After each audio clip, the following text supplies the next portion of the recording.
Hello friends, અગાઉના વિડીયોમાં આપણે કંપનીના વાર્ષિક હિસ્સામાં પાકા સરવૈયામાં ઇક્વિટી અને જવાબદારી બાજુના પત્રકનો અભ્યાસ કર્યો. આજે આપણે ઇક્વિટી અને જવાબદારી બાજુમાં કઈ બાબતો કયા શીર્ષક હેઠળ આવશે તે જોશું. તેમાં પહેલું છે ઇક્વિટી શેર મૂડી. તો તે શેર હોલ્ડર્સના ભંડોળમાં શેર મૂડીના શીર્ષક હેઠળ આવે છે. ત્યારબાદ છે જામીનગીરી પ્રીમિયમ, કરવેરા બાદનો નફો અને સામાન્ય અનામત. તે શેર હોલ્ડર્સના ભંડોળમાં અનામત અને વધારાના શીર્ષક હેઠળ આવે છે. ત્યારબાદ છે ડિબેન્ચર, બેંક લોન અને બોન્ડ.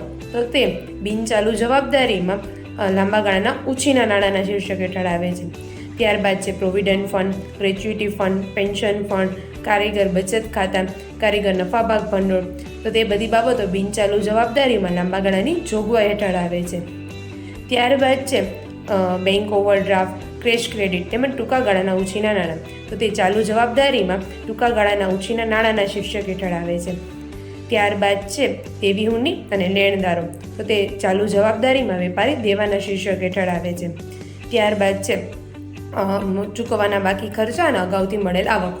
તો તે ચાલુ જવાબદારીમાં અન્ય ચાલુ જવાબદારીના શીર્ષક હેઠળ આવે છે.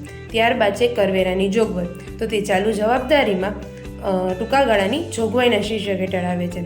તો આજે આપણે ઇક્વિટી અને જવાબદારી બાજુ કઈ બાબતો કયા શીર્ષક હેઠળ આવે છે તે જોયું. Thank you.